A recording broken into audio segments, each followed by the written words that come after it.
The first thing I noticed that morning was the silence. It wasn't normal silence. It was the kind that made your stomach drop. The kind that made you realize something was terribly, horribly wrong. My farm was never quiet at dawn. It was supposed to be filled with the sound of my prize rooster, Clucky, crowing his heart out like he was the king of the world. But today? Nothing. Just an eerie, unnatural stillness. And then I saw it, the feathers. A trail of them, leading toward the woods. My breath hitched as a sick feeling crept up my spine. Clucky never left the coop on his own. Someone had taken him. I sprinted across the yard, following the feathers like breadcrumbs, my boots kicking up dirt as panic set in. A horrible image flashed through my mind, Clucky, helpless, in the hands of someone who didn't understand his worth. Clucky wasn't just any rooster. He was the reigning county fair champion, a legend in this town. He had reflexes like a boxer, a personality bigger than most people I knew, and a strut that could put runway models to shame. But most importantly, he was supposed to win me $10,000 at the upcoming national poultry competition. Losing him wasn't an option. My pulse pounded as I reached the edge of the woods, scanning for any sign of movement. That's when I saw it. A single shotgun shell, freshly spent, lying on the ground like a discarded cigarette butt. My heart stopped. Then, like a bad dream, I heard her voice. Well, look who finally showed up, Karen drawled, stepping out from behind a tree, her manicured nails tapping against the wooden stock of her hunting rifle. Her blonde bob was tucked under a camo cap, and she had the smug look of someone who thought she was the smartest person in the room. My hands clenched into fists. Where is he? She gave a casual shrug. Oh, that noisy thing? Took care of it. You're welcome, by the way. I blinked. My brain struggled to process her words. Took care of it? I repeated, my voice dangerously low. She smirked. Let's just say your little feathered alarm clock won't be bothering anyone anymore. My vision turned red. You shot Clucky? Karen tilted her head like I had asked her if the sky was blue. Relax, Henry. It's just a chicken. The words hit me like a punch to the gut. Just a chicken. Clucky was worth more than her overpriced SUV, more than her tacky gold jewelry, more than her entire miserable personality. My breath came fast and uneven, my hands shaking as I pointed a finger at her. Do you have any idea what you've done? Karen scoffed. Please. You act like I killed your dog. It's a barnyard animal. They die all the time. You'll get another one. I took a step closer, and for the first time, her smirk faltered. That was no ordinary rooster, I said through gritted teeth. That was Mayor Thompson's bird. The color drained from her face, so fast I thought she might faint. What? I crossed my arms, watching her eyes dart back and forth like a trapped animal. Yeah. Clucky wasn't just mine. I was taking care of him for the mayor until the competition. You know, the one with the $10,000 prize? The one he was counting on. I let that sink in, enjoying the way her confidence crumbled. You didn't just shoot a chicken, Karen. You shot the mayor's prize champion. Karen's mouth opened and closed like a fish gasping for air. Oh no. No. She clutched her forehead. I didn't know. I thought it was just some random farm bird. I folded my arms. And you thought it was okay to kill a random farm bird for fun? She waved a hand frantically. That's not the point. The mayor, he's going to kill me. I shrugged, savoring her panic. Probably. Karen grabbed my arm. Henry, we can fix this, right? You won't tell him, will you? I yanked my arm away. Oh, I'm definitely telling him. She groaned, pacing in frantic circles. No. He'll ruin me. He'll ban me from the town club, he'll tell everyone, he might even press charges. Oh God, I can't go to jail. I don't look good in orange. I raised an eyebrow. Maybe you should have thought of that before playing hunter in my yard. Karen stopped pacing and spun toward me, her eyes wild with desperation. Wait, maybe we don't have to tell him. What if we find another rooster? One that looks just like Clucky. I gaped at her. Are you seriously suggesting we try to scam the mayor? She clasped her hands together. Not scam. Just make him believe everything is fine. He doesn't have to know. I rubbed my temples. Do you hear yourself? There's no way we'd find another rooster like Clucky. He was one of a kind. Karen bit her lip. What if we die one? I stared at her in stunned silence. You are insane. Come on, Henry, she pleaded. I'll pay you $5,000 to help me replace the bird and keep your mouth shut. The number made me pause. $5,000 was a lot of money. But then I thought about Clucky, about how much work I had put into training him, about the future I had planned with that prize money. And I thought about the mayor, the man known for holding grudges longer than a tax audit. I shook my head. No deal. Karen let out a strangled noise, half frustration, half panic. Fine. $10,000. I hesitated. 10,000 was more than the contest prize. But it still wasn't enough to buy my integrity. And besides, I had a feeling the mayor would make this situation a whole lot more entertaining than just money. I grinned. You know what, Karen? I think I'll let the mayor decide how to handle this. Her face contorted into pure terror. Henry, wait. I turned on my heel and started walking back to my truck. Karen's panicked footsteps followed behind me, but I didn't stop. Because this was about to be the most entertaining mess this town had seen in years. Karen was losing it. As I drove back toward town, she was practically glued to the passenger seat, rattling off a million reasons why we couldn't tell the mayor. Her voice had gone up 2 octaves, and she was gripping the dashboard like the truck was going to take off into the sky. Henry, listen, we don't have to do this. We can fix it. You like money, don't you? I'll give you whatever you want. I kept my eyes on the road, pretending not to hear her. She was squirming now, shifting in her seat like a toddler about to have a meltdown. You know how much paperwork the mayor would have to do if his prize rooster went missing? It'd be exhausting for him. We're actually doing him a favor by solving this ourselves, she rambled, trying to spin her nonsense into logic. I chuckled. Oh, so now lying to the mayor is an act of charity? Karen slapped my arm. I am begging you, Henry. I can't afford to be blacklisted in this town. You don't understand what that man is capable of. I glanced at her, pretending to think about it. So, you'd rather commit fraud than own up to what you did? She scoffed. It's not fraud. It's crisis management. I rolled my eyes, pulling up in front of my farm. As soon as I killed the engine, Karen turned in her seat to face me, her hands clasped together. Just give me a chance, okay? Let me find a replacement before you go running to the mayor. If I fail, then fine. You can tell him. The desperation in her voice was almost entertaining. Almost. I exhaled, rubbing my face. Fine. But you've got 24 hours. Karen shot out of the truck like a cat on fire, already pulling out her phone. Don't worry, I've got this under control. I doubted that. The next few hours were an absolute disaster. I spent the afternoon watching Karen run around town like a lunatic, trying to find a rooster that even remotely resembled Clucky. She went to the local feed store first, harassing the owner, Mr. Jenkins, into showing her every bird he had. After 30 minutes of intense scrutiny, she stomped out, grumbling about how none of them had Clucky's natural charisma. Then she tried the neighboring farms, knocking on doors and offering ridiculous amounts of money for any bird that was regal, proud, and slightly menacing. At one point, she ended up at old Mrs. Patterson's farm, where she nearly got pecked to death by a rooster named Diablo. I was laughing so hard I almost fell out of my truck.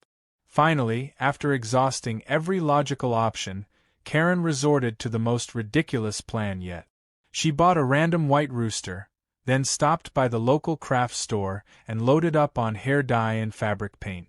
I watched in horror as she set up a makeshift grooming station in my barn, holding up a picture of Clucky while mixing colors like she was about to paint a masterpiece. This is insane, I muttered, arms crossed as she attempted to brush blue streaks into the poor bird's tail. Karen scowled. Desperate times call for desperate measures. The rooster squawked and flapped wildly, knocking over the paint bottle. Blue dye splattered across Karen's expensive yoga pant. She screamed in frustration, throwing the brush across the barn. I bit back a laugh. Wow. That went well. She turned on me, eyes wild. You're enjoying this, aren't you? I shrugged. A little. Karen groaned, slumping onto a hay bale, rubbing her temples. Okay. Plan B. I raised an eyebrow. There was a plan A? She ignored me, pulling out her phone again. There's a guy I know. He deals in rare poultry. I stiffened. Karen, please tell me you're not calling some kind of illegal bird dealer. She waved me off. It's not illegal. It's just slightly unethical. I shook my head. No. Absolutely not. I'm not getting arrested over your stupidity. Karen sighed dramatically. Relax. He's just a guy who breeds exotic birds. If anyone has a clucky look-alike, it's him. 10 minutes later, we were pulling up in front of the sketchiest farm I'd ever seen. The whole place looked like it belonged in a crime documentary. The barn was barely standing, the fences were falling apart, and the air smelled like something had died recently. Karen hopped out like this was totally normal, strutting up to a greasy-looking man in a tank top and cargo shorts. His name was Ronnie, and he looked like he hadn't slept in 3 days. You looking for birds? He asked, scratching his neck. Karen nodded eagerly. We need a rooster. One with an attitude. Preferably one that looks like it could steal your wallet. Ronnie smirked. I got just the thing. He led us to a pen in the back, where a massive, mean-looking rooster was pacing like a caged lion. The thing was terrifying. Its beak looked sharp enough to slice through steel, and its eyes had a murderous glint.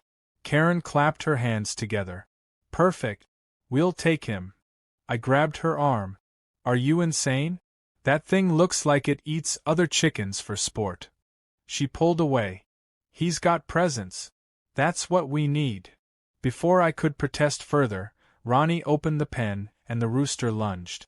Karen screamed as the bird took flight, claws out, aiming directly for her face. The next 10 seconds were pure chaos. Karen fell backward into the mud, the rooster flapping and pecking at her like she owed it money. Ronnie was too busy laughing to help. I stood there, arms crossed, watching Karen wrestle with her bad decisions. Eventually, she scrambled to her feet, hair a mess, covered in mud and feathers. Fine. This was a bad idea. Let's go. As we drove back in silence, Karen slumped in her seat, arms crossed. This is all your fault. I let out a disbelieving laugh. My fault? You're the one who shot the mayor's bird. She groaned, rubbing her face. There's no way out of this, is there? Nope. We pulled into town just as my phone rang. I glanced at the screen, and my stomach dropped. Mayor Thompson.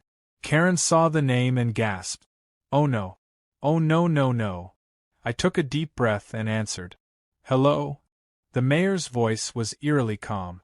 Henry. We need to talk. Now. Karen let out a strangled whimper. I nodded. Be there soon. As I hung up, I turned to Karen, who looked like she was about to pass out. You ready? I asked. She swallowed hard. Not even a little. I put the truck in drive. This was about to get interesting. The drive to City Hall was the longest 10 minutes of Karen's life. She sat in the passenger seat, gripping her seatbelt so tight her knuckles turned white. Every so often, she muttered things under her breath, half prayers, half curses, as if trying to manifest a way out of this mess. I didn't bother comforting her. She had dug this grave herself, and now it was time to lie in it. When we pulled up, Mayor Thompson was already waiting for us on the step. The man was built like an old war general, broad shoulders, a square jaw, and the kind of presence that made grown men straighten up when he entered a room. He was wearing his usual suit, but there was something about the way he stood, arms crossed, feet planted firmly, that made it clear he wasn't in the mood for nonsense. Karen hesitated, her hand frozen on the door handle. Maybe he just wants to talk about something else, she whispered hopefully. I snorted. Yeah, sure. Maybe he wants to discuss the weather. She shot me a glare, but before she could argue, the mayor's voice rang out, sharp and commanding. Out of the truck. Now. Karen squeaked like a scared mouse, fumbling with the door before practically tumbling out onto the pavement. I followed, keeping my expression neutral. No sense in making things worse by looking guilty. The mayor stared at us for a long moment, his eyes unreadable. Then, without a word, he turned on his heel and walked inside. We followed, Karen's heels clicking on the marble floor like a countdown to her impending doom. The mayor led us to his office, closing the door behind us with a heavy thud. He walked over to his desk, picked up a file, and tossed it onto the surface with a loud slap. Tell me, he said, voice dangerously calm. Where is my rooster? Karen made a noise somewhere between a gasp and a sob. I stayed quiet, watching the way the mayor's fingers drummed against the desk. He already knew. Maybe not all the details, but enough to know Clucky was missing. That meant lying was off the table. Karen, however, hadn't come to the same realization. Oh, about that. Funny story, really. You see, Henry and I were just… Enough, the mayor interrupted, his voice like steel. I don't have time for your nonsense, Karen. She shut her mouth so fast I thought she might choke on her own words. The mayor turned to me instead. Henry. I took a deep breath. Karen shot Clucky. The room went silent. Karen made a strangled noise, shaking her head violently. It was an accident. The mayor slowly turned his head toward her, eyes narrowing. An accident? She gulped. I thought he was just some random farm chicken. I didn't know he was yours. The mayor's jaw clenched. So, your defense is that you thought it was acceptable to trespass onto private property and kill someone's animal for sport? Karen whimpered. The mayor took a long breath, pinching the bridge of his nose. When he spoke again, his voice was quiet, which somehow made it even more terrifying. Do you have any idea how much that bird meant to me? Karen nodded furiously. Yes. Now I do. And I feel awful. Really, just awful. He leaned forward, resting his hands on the desk. Clucky saved my life once, did you know that? Karen blinked. He did. The mayor nodded. Last year. A rattlesnake got into my office. I didn't see it until it was too late, but Clucky? He spotted it immediately. That bird launched himself at the snake before it could strike me. Fought it off like a warrior. Karen's mouth opened and closed like a fish. The mayor straightened up. And now, thanks to you, he's gone. Karen looked like she might pass out. I can fix this. I'll get you a new rooster. A better one. The best money can buy. The mayor's eyes darkened. Clucky was one of a kind. You can't just replace him like some cheap lawn ornament. Karen swallowed hard. Okay. Then what can I do to make this right? The mayor stared at her for a long moment. Then, slowly, a smirk curled at the corner of his mouth. Oh, I have something in mind. 15 minutes later, the entire town was gathered in the square. News of Karen's crime had spread like wildfire, and people showed up in droves, eager to see what kind of punishment the mayor had planned. Karen stood on a makeshift stage, looking absolutely miserable. She was wearing a giant, ridiculous chicken costume, complete with a beak mask and fluffy yellow feathers. The mayor stepped up beside her, addressing the crowd. Citizens of Fairview, we gather here today to mourn the loss of our beloved town mascot, Clucky the Great. A hero, a champion, a legend. The crowd erupted into cheers and whistles. The mayor held up a hand, silencing them. And thanks to Karen's reckless behavior, we have lost him forever. The cheers turned to boos, and Karen shrank in on herself. The mayor continued. But justice must be served. So, as punishment, Karen will spend the next 2 months performing community service in that chicken suit. The crowd roared with laughter. Karen gasped. 2 months. The mayor nodded. 200 hours of community service. In the suit. Rain or shine.